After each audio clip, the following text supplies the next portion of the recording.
نئے الیکشن کی بات کی ہے، عمر ایوب صاحب نے بھی کی، عمران خان صاحب نے بھی اس حوالے سے بات کی. اسد کیسے آپ کوئی دسمبر کی ٹائم لائن دے رہے ہیں، حکومت اس کو اکتوبر کی ٹائم لائن سمجھ رہی ہے، میرا خیال ہے وہ چیف جسٹس صاحب کی روانگی کے حوالے سے. یہ کیا معاملہ ہے؟ پہلے اس حوالے سے بیانات سنتے ہیں پھر پوچھتے ہیں شعیب شاہین صاحب سے. قوم کو ہم لوگ وزیر اعظم عمران خان صاحب کی طرف سے یہ بھی پیغام دینا چاہتے ہیں کہ تیاری کریں نئے جنرل الیکشن کی. نئے جنرل الیکشن ہوں گے تو ملک ترقی کرے گا. یہ پی ڈی ایم حکومت ان کے تو چھکے چھوٹ گئے ہیں، یہ ڈوب گئی ہے. مجھے امید ہے یہ دسمبر تک جو ہے نا حالات ٹھیک ہو جائیں گے. میں جو سمجھتا ہوں کیونکہ ہماری سیٹیں اتنی آ جائیں گی کہ ہم اپنی حکومت بنا سکیں گے. ٹریبیونل سے امید ہے کہ ٹریبیونل سے فیصلے آ جائیں گے اور آپ کی حکومت آ جائے گی؟ بالکل ہماری امید ہے کیونکہ میرٹ کے مطابق ہے اور ہمارے پاس ڈاکومنٹ بھی کمپلیٹ ہے، کوئی ڈاکومنٹ میں ابہام بھی نہیں ہے. ہاں، یہ کیا نیا الیکشن اس سال ہوگا؟ کب ہوگا؟ الیکشن کی بات کیوں کر رہے ہیں؟ نئے الیکشن کی کہاں گنجائش ہے اس وقت؟ آپ کو نظر آ رہی کوئی کسی نے آپ کو یقین دہانی کرائی ہے؟ کہیں کوئی بات ہو رہی ہے نئے الیکشن کی، یا آپ موجودہ چیف جسٹس کے جانے کے بعد کے سینیریو کے اوپر تکیہ کر رہے ہیں؟ ایک بات، دو اس کے آسپیکٹ ہیں. پہلا آسپیکٹ تو یہ ہے کہ ہمارا مطالبہ نہیں ہے نیا الیکشن سے. ہمارا مطالبہ یہ ہے کہ ہمارا جو حق ہے 180 سیٹیں ہیں وہ ہمیں واپس کی جائیں. اس کے دو موڈ ہیں. ایک ہے الیکشن ٹریبونلز، آپ کو پتہ ہے وہ چلنے نہیں دے رہے. میرا بھی الیکشن کیس بالکل ڈیسائیڈ ہونے کے قریب تھا، یہ بھاگ کے چلے گئے الیکشن کمیشن کے پاس. الیکشن کمیشن چونکہ اس میں مجرم ہے، ان کے خلاف جرم ثابت ہو چکا ہے، اس نے اٹھا کر کے وہ الیکشن ٹریبونل چینج کر دیا، ہینڈ پکڈ ایک ریٹائرڈ جسٹس کے حوالے کر دیا. اس کو لے کر کے ہم چلے گئے اسٹے میں اور وہ ابھی تک چل رہا ہے. لیکن عمر ایوب صاحب کہہ رہے ہیں کہ نئے الیکشن کی طرف جا رہے ہیں. میں اس پہ آ رہا ہوں. ہمارا اس وقت یہ مطالبہ ہے تھرو الیکشن ٹریبونل اور تھرو جوڈیشل کمیشن، جس کے لیے آج سے 6 مہینے پہلے ہم نے درخواست دے رکھی ہے. سپریم کورٹ نے آج ایک پیشی بھی اس کی نہیں لگی. لہٰذا یہ دو آسپیکٹس ہمارے امپورٹنٹ ہیں جس کے ذریعے اگر یہ ہمیں سیٹیں مل جاتی ہیں، ہمیں 100 سے زائد سیٹ ملتی ہیں اور ہمیں کوئی دوسرا ایشو نہیں ہے. دیکھیں، یہ بات عمران خان صاحب کی آپ کو بتا دوں، ان کی جو پیشین گوئی ہوتی ہے یا ان کی کوئی انفارمیشن بیسڈ کوئی گفتگو ہوتی ہے، دونوں حوالوں سے ایک بات ہے، میں نے آج تک ان کی بات غلط ہوتے نہیں دیکھی. مثلا پچھلے 1.5 سال پہلے انہوں نے ایک بات کہی تھی کہ یہ لندن ایگریمنٹ کا حصہ ہے، کہ یہ مجھے جیل میں ڈالیں گے، مجھے نااہل کریں گے، یہ نواز شریف کو لائیں گے اور اس کے سارے کیسز ختم کریں گے، میری پارٹی کو ڈسمینٹل کریں گے. جب یہ تینوں چیزیں پوری ہو جائیں گی دین یہ الیکشن میں جائیں گے. ایسے ہی ہوا. اور چوتھی بات بھی کی، اس کے باوجود ہم الیکشن جیتیں گے. اس وقت انہوں نے یہ نہیں کہا تھا کہ ہم سے بلے کا نشان چھینیں گے، ہم الیکشن نہیں لڑنے دیں گے، ہمارے پولنگ ایجنٹ اٹھا لیں گے، ہمیں نااہل کریں گے، اور پتہ نہیں کیا کیا انہوں نے نہیں کیا ہمارے ساتھ، میرے سمیت ہم سب کے ساتھ کیا.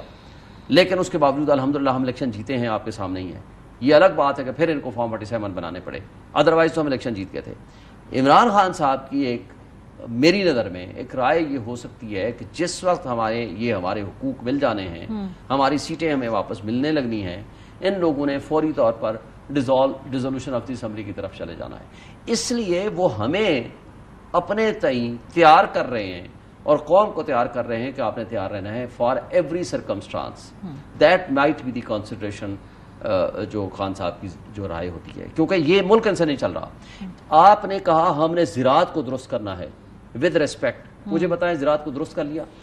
800 ارب روپے کا پنجاب کے کسانوں کا نقصان کیا ہے آپ نے، اور 400 ارب روپے کا گھپلا ہوا ہے جو گندم سکینڈل میں آج تک سوائے 2 کہتے ہیں ملازمین کو ہم نے معطل کیا ہے، جس میں یہ سارے لوگ ہیں، کچھ نہیں کیا. تو فار دی ٹائم بینگ ہم جو پریزیوم کر رہے ہیں، ہمارا جوڈیشل کمیشن کا یا الیکشن ٹریبونل، یہ دونوں چیزیں جب سامنے آئیں گی، آخری آپشن کے طور پر ہمیں یہ ذہن میں رکھنا چاہیے کہ یہ اسمبلی ڈیزالو کریں گے اور اس کے بعد الیکشن کی طرف. دسمبر میں کیا نظر آ رہا ہے اسد کیسر صاحب کو؟ یہ کیوں کہہ رہے ہیں کہ دسمبر میں حالات بہتر ہو جائیں گے آپ کے؟ یہ کیا آپ کی لوگ آتے ہیں نا، 6 مہینے کا ٹائم ہے ٹریبونل کے لیے کہ آپ کیسز کو ڈیسائیڈ کریں. 6 مہینے نہیں تو 2 مہینے اور لگ جائیں گے، 3 مہینے لگ جائیں گے. اور تو لہٰذا فار دی ٹائم بینگ جو ہی چھٹیاں ختم ہونی ہیں سپٹمبر، اکتوبر، نومبر، اور اس میں بھی کوئی شک و شبہ نہیں ہے.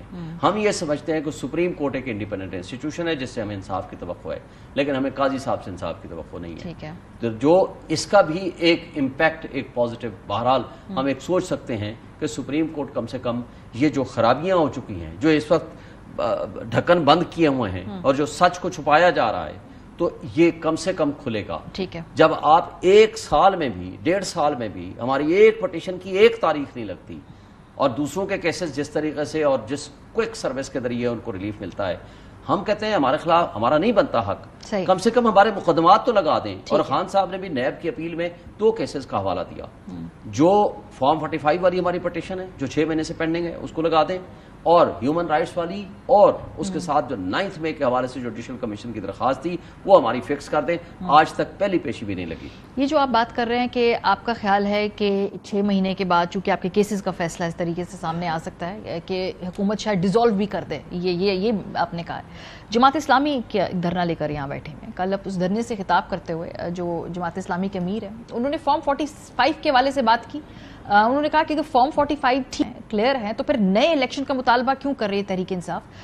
یہ کیا بات کی حافظ صاحب نے, ذرا سنیے حافظ نعیم صاحب نے, پھر ہم شعیب صاحب سے پوچھتے ہیں. بعض لوگوں نے یہ کہنا شروع کر دیا ہے کہ ری الیکشن ہونا چاہیے. اب میں ان سے یہ پوچھنا چاہتا ہوں کہ کیوں ہونا چاہیے جب آپ کے پاس فارم 45 موجود ہے اور جس پارٹی یعنی پی ٹی آئی کے لوگ زیادہ تر فارم 45 والے ہیں اور فارم 47 والوں کی حکومت بن گئی, تو اگر پی ٹی آئی کا ہی کوئی رہنما یہ کہے کہ فارم 45 کے بجائے ری الیکشن ہو تو آپ سمجھ رہے ہیں کہ دال میں کالا نہیں بلکہ ہو سکتا ہے دال پوری ہی کالی ہو. ہیز کم along ہوئے, وہ تو بہت دفعہ انہوں نے اپنے فارم 45 وغیرہ بھی انہوں نے کنفرم کیا بہت جگہوں پہ کہ آپ کی جماعت کانسٹیچوئنسیز میں جیتی ہے. وہ کہہ رہے ہیں کہ فارم 45 میں کچھ کالا ہو سکتا ہے. کچھ فارم 45 کے مطابق ہم جیتے ہیں. آپ کو پتا ہے نا جو ان کو سیٹ ملی تھی, جی اس پہ انہوں نے گواہی دی, خود اپنا فارم 45 لے کر آئے. انہوں نے کہا کہ نہیں میں نہیں جیتا, یہ پی ٹی آئی کی سیٹ ہے. یہاں اسلام آباد میں آپ کو پتا ہے 3 سیٹوں پہ جماعت اسلامی کے کینڈیڈیٹ تھے. میرے مد مقابل کاشف چودھری صاحب تھے, میرے دوسرے بھائی کے مقابلے میں میاں اسلم صاحب تھے اور تیسرے میں بھی تھے. تینوں نے یہاں پریس کانفرنس کر کے کہا اور مجھے فارم 45 بھی دکھائے ہیں. تینوں میں وہی فارم 45 میں جو میرے ہیں, جو جماعت اسلامی کے ہیں, وہی فارم 45 میں جو مصطفیٰ کھوکھر تھا میرے مقابلے میں بھی تھا, اور انہوں نے شکست پہلے دن تسلیم کی کہ جی ہاں میں ہارا ہوں, مگر میں شعیب شاہین سے ہارا ہوں, میں ان سے نہیں ہارا جس کٹ پتلی کو مسلط کیا گیا ہے. اس کے علاوہ ٹی ایل پی ہمارا بہت ڈفرینس رہا. میں ان کو بلکہ یہاں کے ٹی ایل پی کے جو نمائندے ہیں میں ان کو اپریشیٹ کروں گا. کین یو امیجن, وہ میرے پاس آیا, اس نے میرے حق میں سٹیٹمنٹ دی, اپنے فارم 45 جمع کرایا عدالت میں, اس نے سپورٹ کیا مجھے کہ اس کے میرے فارم 45 کے مطابق اس نے جو اپنے دیے ہیں, اس نے کہا جی شعیب شاہین جیتا ہے, جو ہمارے فارم ہے وہی ان کے ہیں. دیکھیں شپ رکھنا چاہتے ہیں, میں کوئی ایسی بات نہیں کرنا چاہتا کہ جس کے ذریعے ہماری تلخیاں پیدا ہوں. یہ اس کا جواب بہتر ہے کہ جماعت اسلامی والے خود دیں. پوچھیں گے بریک کے بعد, ہمارے ساتھ وہ ہیں. بہت شکریہ شعیب شاہین صاحب. With respect T L P والے آئے تھے, بیٹھے 4 دن 5 دن, کسی سے کوئی اجازت نامہ نہیں تھی. ان کے ڈی ایس پی وہاں بلکہ ڈی آئی جی وہاں بھنگڑے ڈال رہے تھے کہ جنہیں ہمارا اور آپ کا کاز ایک ہے. اگر یہ دوہرا معیار ہے ریاست کا اور انصاف کے قانون اور انصاف کو برقرار رکھنے والے لوگوں کا, تو پھر مجھے بتا دیں کہ ہم کوئی اس پاکستانی شہری ہیں نا, ہمارا بھی اتنا ہی حق ہے. بہت شکریہ.